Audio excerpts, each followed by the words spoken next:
Bueno, pues listo, vamos a hablar de hospitalización infantil. Vamos a empezar por definir qué es hospitalización, ¿ok? Es el periodo en el que una persona se interna para ejecutar acciones médicas. Las acciones médicas tienen tres como objetivos, ¿no? Uno de estos objetivos es la custodia del paciente.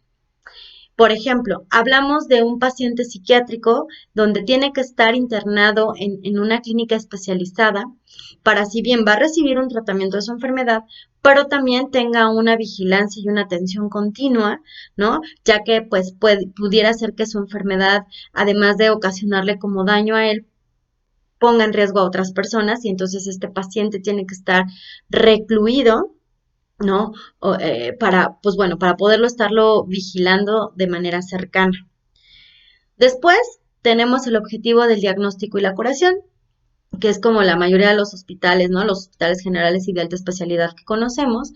Y bueno, pues aquí evidentemente llega la persona con una cuestión asintomática y se desarrollan todos los estudios diagnósticos y después se propone y se brinda el tratamiento adecuado para su enfermedad. Y por último tenemos el objetivo de la rehabilitación, ¿no? Todos los centros que se encargan de rehabilitación tienen como objetivo la mejora del paciente, es decir, llega con cierto estado, ya está tanto físico como sociopsicológico, ¿no? Y entonces de lo que se va a encargar es de brindarle las herramientas o los elementos para que su condición actual mejore. Imagínense una persona que tuvo un accidente, ¿no? Y tiene alguna secuela, bueno, necesita rehabilitarse para que esta secuela pues mejore. O un paciente que es dependiente al alcohol o a las drogas, ¿no? Que necesita ser recluido para que pueda tener los elementos y dejar la dependencia, pero también pues se adapte a su medio social y familiar, ¿ok? Sin embargo, bueno, cualquiera que sea la modalidad de la hospitalización, representa un cambio abrupto e ineludible, ¿no? En el que la vida del niño y de su familia cambia por completo. Se enfrentan a un ambiente completamente desconocido y ahora lo tienen que hacer un ambiente propio, ¿no? Tienen que convertirse en un ambiente familiar, puesto que puede estar ahí durante días, semanas, meses o incluso años para ya no tener contacto con la instancia hospitalaria. Entonces, obviamente las hospitalizaciones y el contacto directo con las instituciones eh, incide en cualquier esfera del paciente, tanto en su esfera psicológica, emocional, social, escolar, ¿no? Y familiar, por supuesto. Entonces, al hablar de hospitalización, cuando vimos afrontamiento, ¿se acuerdan que había eventos vitales que generaban altos índices de estrés? Pues bueno, la hospitalización es uno de estos eventos vitales que genera este estrés. Pero además hay estresores relacionados a este ambiente.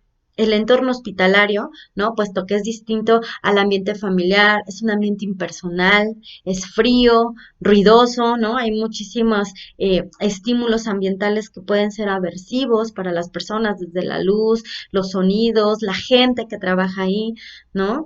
Eh, También, por ejemplo, pues encontramos una ruptura del ritmo de vida, porque hay un cese de la cotidianidad. O sea, yo tengo ya mi rutina del día y obviamente en el hospital, pues no la voy a poder seguir llevando como yo acostumbro. Entonces también hay cambios de hábitos, ¿no? La persona puede comer de manera distinta, los ritmos hospitalarios de alimentación, de sueño son completamente diferentes. Entonces, todos estos factores pues contribuyen al incremento del estrés que tenga el niño. Obviamente también la separación de los papás es un factor altamente estresor, el que tenga que estar en aislamiento, ¿no? Porque se interrumpen sus actividades de juego, sus actividades de recreación, de descanso, ¿no? Hay horarios donde se encuentran solos, pueden tener muchísimo nivel de aburrimiento, inactividad y obviamente, bueno, pues contando el malestar que la enfermedad conlleva, ¿no? Hay pérdida de la autonomía y de la intimidad, por supuesto. Se tienen que abandonar o dejar cuidar por otras personas, no solo por su mamá, por su cuidador primario, sino también por gente que antes era completamente desconocida, ¿no? Entonces, pues esta interacción que también pueden tener con otros pacientes, ¿no? Y todo el ambiente, y sin contar que, bueno, algunos tratamientos producen dolor y no es un estado en el que el niño pueda estar cómodo, ¿no? O como podría estar de la mejor manera en casa. Entonces contribuyen a que cada vez se vaya, pues, intensificando el estrés que pueda tener. Obviamente, pues nuestro objetivo al trabajar con niños hospitalizados es hacer que este estrés disminuya, como lo vimos en el afrontamiento, que sus recursos crezcan y el estrés vaya disminuyendo. ¿Por qué? Pues bueno, porque es un ambiente en el que van a estar sí o sí, ¿no?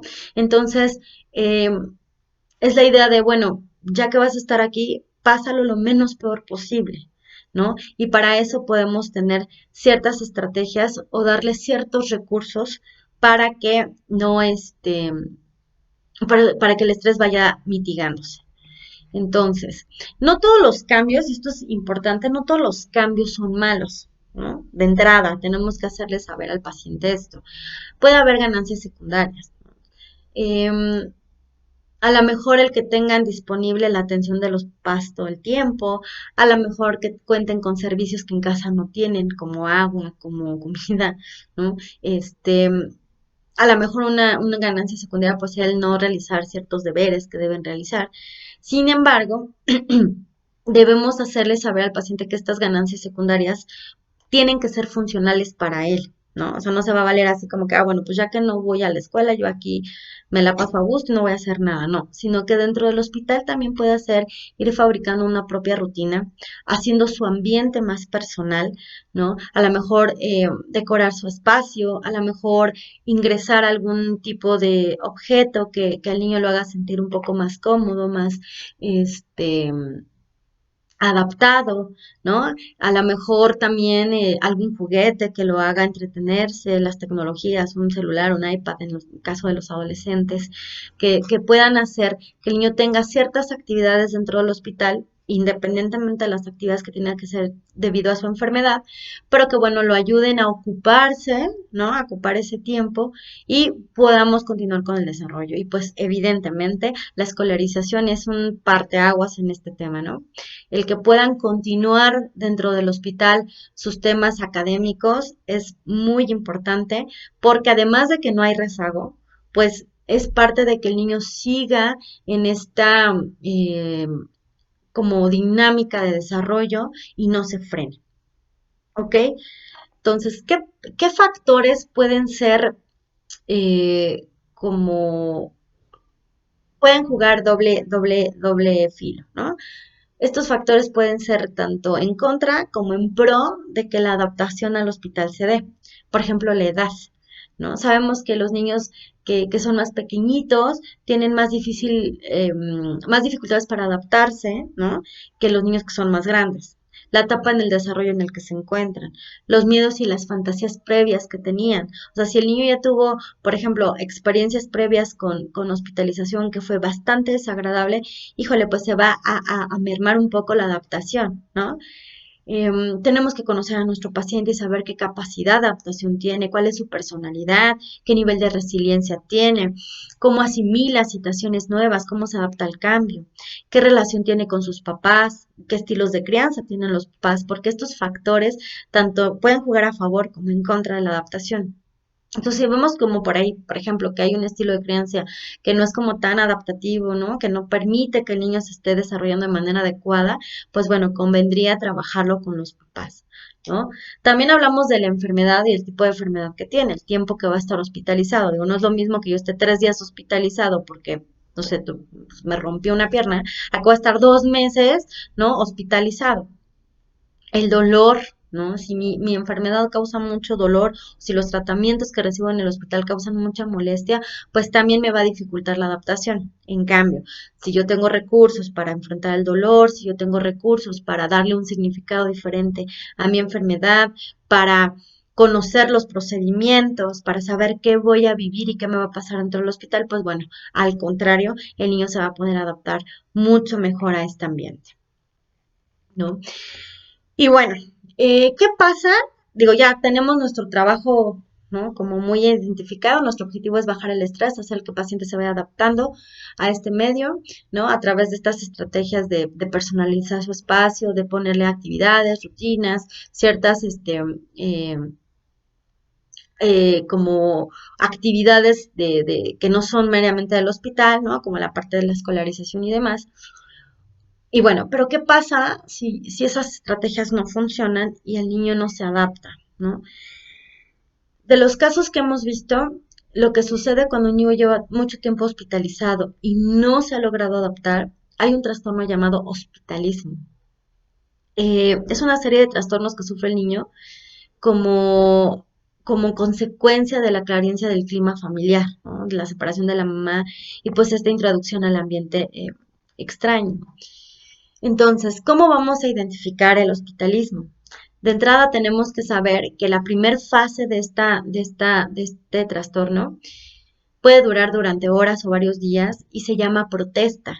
Es cuando el niño, pues bueno, empieza a conocer el ambiente y como parte de esta reacción conductual, tiene la habilidad al llanto, tienen conductas regresivas, o agresivos con los doctores, ¿no? Gritan, se aferran a su mamá, comienzan a querer destruir el ambiente, pelean, ¿no? Están protestando porque no quieren estar ahí.